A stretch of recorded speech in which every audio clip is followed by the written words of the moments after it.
Once again, the hero of the Kroven Empire walks past my window, as if they have not saved our kingdom several times over. Their steps never falter, not even with the weight of so many lives on their shoulders. They wear their scars with pride and regret nothing, not even when they ache. And yet, despite everything we have offered them, they choose to keep their position here as a knight.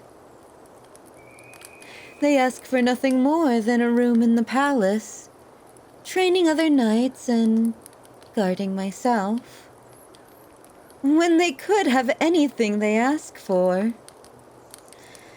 No, they refused every offer we would have gladly gifted them.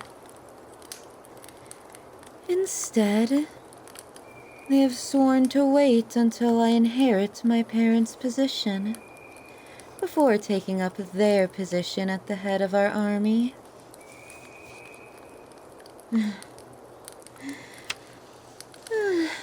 Their devotion is beyond admirable, and the mere thought of having them as my general makes me feel weak to my very core. To have them at my side every day, within my arm's reach at all times, would be beyond a blessing. To be able to merely whisper and have them hear it. Oh, the thought makes the breath flee from my lungs. If I were to breathe even a word of my thoughts, they would hear it and know. Is it odd that I have a whisper of a longing that they would hear? Would it truly be such an awful thing for them to be able to know how fondly they are held in my thoughts? Surely it could not be.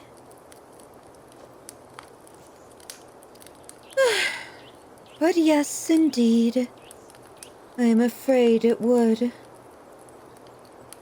For even if I were to place my feelings out in the bright of daylight for their eyes to see, they would only turn their gaze with a respectful reply that they cannot return them. Gods of old know that they are an island, unreachable in the distance, though their loveliness draws forth the want to grow closer. I cannot help but want to reach out and call for them, though perhaps it is because I have come to know them better than most. I know their heart to be worth more than gold, and their mind more than any amount of gems the deepest of minds could offer. Their smile alone could break and build civilizations. And here it is, the sunlight of this kingdom. Alas, despite the flowers and poetry rained upon them, my beloved knight takes no one as their heart's own. They are not cold, but every offer of courtship is politely turned away. Every personality has been rejected evenly. Not a single one offered more of a chance than the others. They are all turned away with a gentle but firm hand, and a statement of how my knight's duty is to the Kroven Empire and those who rule it. Always kind, but so very distant.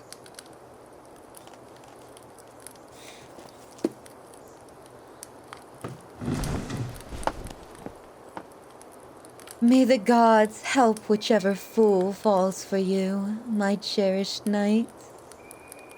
For that noble heart of yours belongs to this kingdom above all else, and before all else.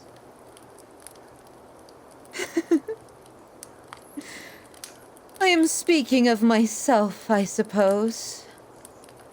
May the gods help me. May they look down at me and my weak heart that beats against my chest like thunder for you. And may they take pity. May they see my naive mind that dreams of you at the corners of every thought. And may they be sorry. May they see how my very soul aches and longs for you in my every waking moment. And may they find sympathy in their hearts. If I may ask one favor from them, I simply ask that they allow me to fall in love with another. Someone whose heart does not already belong elsewhere. Gods, but though my heart is that of a fool, it is stubborn and set in its ways. My adoration has bloomed for them long ago, and shows not a single sign of wilting. Perhaps I tend to my feelings too lovingly, doting on every memory of my cherished knight. But how can I not, when every beautiful thought of them tempts my idle brain? The mere memory of my time with them is enchanting, and I find myself unable to control my own traitorous thoughts. But oh, how delightful is it to let my mind wander.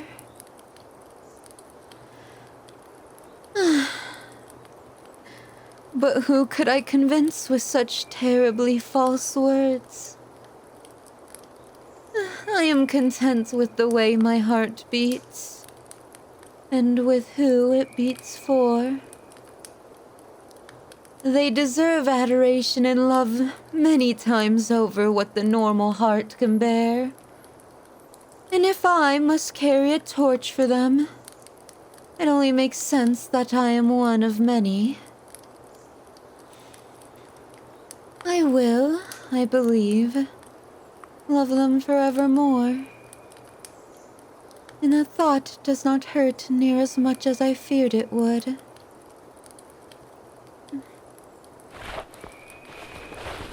Goodness! Oh, my knight! How long have you stood in the doorway? How much did you hear? For not long, then. Well, then, Huh? Ah. I see. You've heard more than enough, then. You heard enough to know the way my heart beats to the rhythm of your name. You know of how your voice rings in my ears at all hours of day and night. You know that my heart is in your scarred hands, and there is no one who I would rather allow to hold it.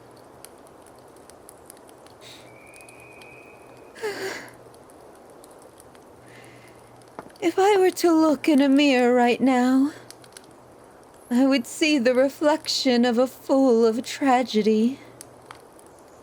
I could not contain my rosy thoughts within my mind. No, I simply could not hold them all, and I let them slip off my tongue like secrets from a drunkard's lips. Unfortunately, the taste of my own honeyed words is turning bitter, now that I know you've heard all my secrets. So, as the flavor of rot settles in my mouth, I ask only this. Do not speak of this incident ever again. And allow me this one kiss.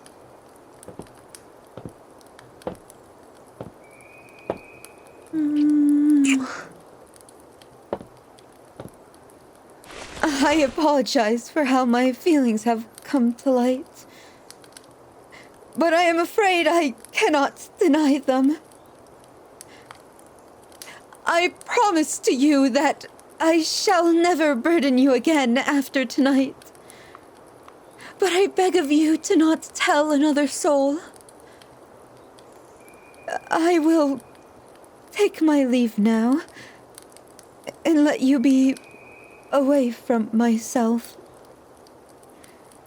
I hope that you can forget this, or at the least, I plead that you forgive me. You are too dear to me, too dear for this empire to lose. Please, I beg of you, stay by my side. Even if it is only for the people of this empire. Even if you cannot bear to look at me. Please, do not leave me. I can understand not wanting to be in close proximity to me. And I will gladly stay as far from you as you wish. But I need you here. To protect our people. You are their hero, and without you, everything would fall to ash.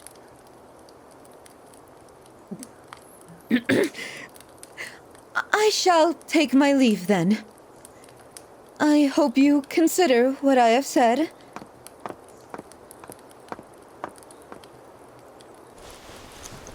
You truly are needed here. And not just by myself. Though I also would be a wreck without you. Have a good day, my knight. I hope it serves you better after I am gone.